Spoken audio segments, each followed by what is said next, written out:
Detail చూస్తే CM Chandrababu Naidu అధ్యక్షతన ఇవాళ కేబినెట్ సమావేశం జరగనుంది. ఉదయం 11 గంటలకు వెలగపూడిలోని సచివాలయంలో ఈ సమావేశం జరగనుంది. రాజధాని అమరావతి నిర్మాణంపై కేబినెట్ చర్చించనుంది.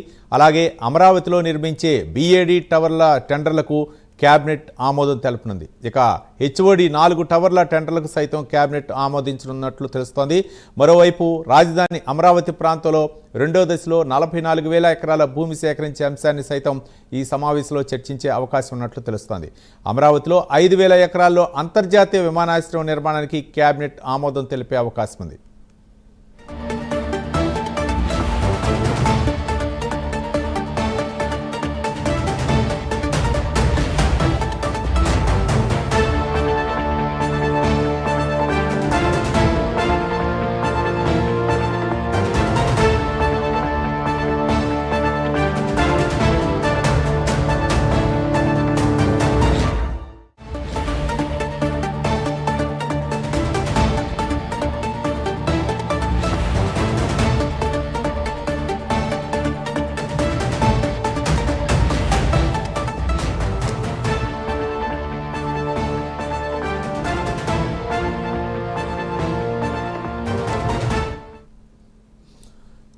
ఈరోజు ఏపీ కేబినెట్ సమావేశం అవుతుంది. ఈ సమావేశంలో పలు అంశాలపై చర్చించినట్లు తెలుస్తుంది. ముఖ్యంగా అమరావతిలో నిర్మించే భవనాలపై అలాగే మిగిలినటువంటి కొన్ని అంశాలపై కూడా ఏపీ కేబినెట్ చర్చించే అవకాశం ఉంది.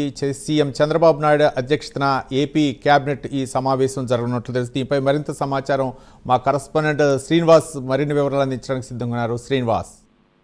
Thank you Ravi. ఈరోజు 11 గంటలకు ఏపీ కేబినెట్ భేటీ జరగబోతుంది. ముఖ్యమంత్రి చంద్రబాబు నాయుడు అధ్యక్షతన ఏపీ కేబినెట్ భేటీ సమావేశంలో పలు అంశాలపైన కూడా చర్చించి ఆమోదం తెలిపే అవకాశం ఉంటుంది. ప్రధానంగా చూసుకుంటే ఏదైతే ఇటీవల 48వ సిఆర్డీ అథారిటీ సమావేశం చంద్రబాబు నాయుడు అధ్యక్షతన జరిగింది. ఈ సమావేశంలో కూడా పలు అంశాలకు సిఆర్డీఏ ఆమోదం తెలిపింది. అయితే మొన్న జరిగిన ఏదైతే సిఆర్డీఏ సమావేశంలో నిర్ణయాలు తీసుకున్నారో వాటి రోజు ప్రధానంగా కేబినెట్ భేటీలో చర్చిస్తారు. కేబినెట్ కూడా దానికి ఆమోదం తెలిపే అవకాశం ఉంటుంది. అయితే ప్రధానంగా ఈరోజు జరిగే ఈ సిఐడిఏ సమావేశం సంబంధించి కూడా దాంట్లో నిర్ణయాలు తీసుకోవడంలో ప్రధానంగా అయితే రాజధానికి అమరావతి అభివృద్ధి పైన ప్రధానంగా సిఐడిఏ ఆమోదం ఇచ్చింది. వాటిపైన ఈ రోజు కేబినెట్ లో చర్చించే అవకాశం ఉంటుంది. ప్రధానంగా చూస్తే ఈ రాజధాని అభివృద్ధికి సంబంధించి కూడా దాదాపు ఇంకా రెండో ఫేజ్ కింద కూడా 40,000 ఎకరాలు భూములు తీసుకోవాలని చెప్పేసి కూడా ప్రభుత్వం భావిస్తుంది. దానికి సంబంధించి కూడా ఈ రోజు జరిగే కేబినెట్ లో చర్చించి రెండో ఫేజ్ కింద 40,000 ఎకరాల భూముల సేకరణపై కూడా అంశాలపై కూడా చర్చిస్తారు. దానికి కేబినెట్ ఆమోదం తెలిపే అవకాశం ఉంటుంది. అలాగే ప్రధానంగా ఈ అమరావతి రాజధాని పరిధిలో దాదాపు 5,000 ఎకరాల్లో అంతర్జాతీయ విమానాశ్రయం నిర్మించాలని చెప్పేసి రాజధానికి అభివృద్ధికి సంబంధించి కూడా భవిష్యత్తు దాదాపు వచ్చే 50 ఏళ్లకు సంబంధించి కూడా భవిష్యత్తు అవసరాలను దృష్టిలో పెట్టుకుని అంతర్జాతీయ విమానాశ్రయం ఉండాలని కూడా ప్రభుత్వం భావిస్తుంది. దీనికి సంబంధించి కూడా దాదాపు 5,000 ఎకరాల్లో అంతర్జాతీయ విమానాశ్రయం నిర్మించాలని చెప్పేసి కూడా సిఐడి ఆమోదం తెలిపింది. దానికి సంబంధించి కూడా ఈ రోజు కూడా కేబినెట్ చర్చించడానికి ఆమోదం తెలిపే అవకాశం ఉంటుంది. అలాగే ప్రధానంగా 2,500 ఎకరాల్లో అంతర్జాతీయ స్పోర్ట్స్ కాంప్లెక్స్ నిర్మించాలని చెప్పేసి కూడా ప్రభుత్వం భావిస్తుంది. ఎందుకంటే అంతర్జాతీయ స్థాయిలో ఒక స్పోర్ట్స్ కాంప్లెక్స్ ఉంటే ఇక్కడ అమరావతి అభివృద్ధి ఇంకా సాధ్యమవుతుందని చెప్పేసి కూడా చంద్రబాబు నాయుడు భావిస్తున్నారు. ఇందులో భాగంగానే ఇప్పటికే సిఐడిఏ సమావేశంలో కూడా ఈ 2,500 ఎకరాల్లో నిర్మించే అంతర్జాతీయ స్పోర్ట్స్ కాంప్లెక్స్ కూడా సిఐడి ఆమోదం తెలిపింది. ఈ రోజు కేబినెట్ భేటీలో కూడా దీనికి చర్చించి దీనికి కూడా ఆమోదం తెలిపే అవకాశం ఉంటుంది. అలాగే రాష్ట్రంలో పలు సంస్థలకు సంబంధించి కూడా పరిశ్రమ స్థాపనకు వివిధ సంస్థలు ఏర్పాటు చేస్తుంది కూడా చాలా మంది కూడా ముందుకు వస్తారు. ఈ నేపథ్యంలో వాటికి సంబంధించి కూడా ఈ రోజు జరిగే కేబినెట్ భేటీలో పలు సంస్థలకు భూములు కేటాయించే అంశంపై చర్చించి వాటికి ఆమోదం తెలిపే అవకాశం ఉంటుంది.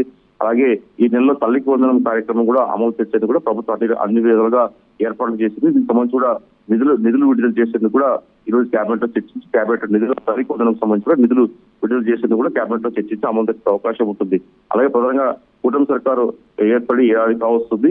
ఈ నెల 12వ తారీఖు కూడా ప్రభుత్వం ఏర్పడి సంవత్సరం కాబోతుంది. ఈ సందర్భంగా కూడా కూటమి సర్కారు ఏర్పడిన సంవత్సరం అయిన నేపథ్యంలో ఇంకా ఎలాంటి అభివృద్ధి కార్యక్రమాలు చేపట్టాలో ఎలాంటి సంక్షేమ కార్యక్రమాలు అందించాలనే అంశాలపైన కూడా కేబినెట్ లో చర్చించే అవకాశం ఉంటుంది. అలాగే జూన్ 21న కూడా వైజాగ్ లో విశాఖ తీరంలో కూడా సముద్ర తీరంలో పెద్ద ఎత్తున కూడా యోగాంధ్ర కార్యక్రమం చేపట్టాలని చెప్పేసి ప్రభుత్వం ఇప్పటికే నిర్ణయం తీసుకుంది. ఇప్పటికే రాష్ట్ర వ్యాప్తంగా యోగాంధ్రకు సంబంధించి కూడా కార్యక్రమం పెద్ద ఎత్తున కొనసాగుతున్నాయి.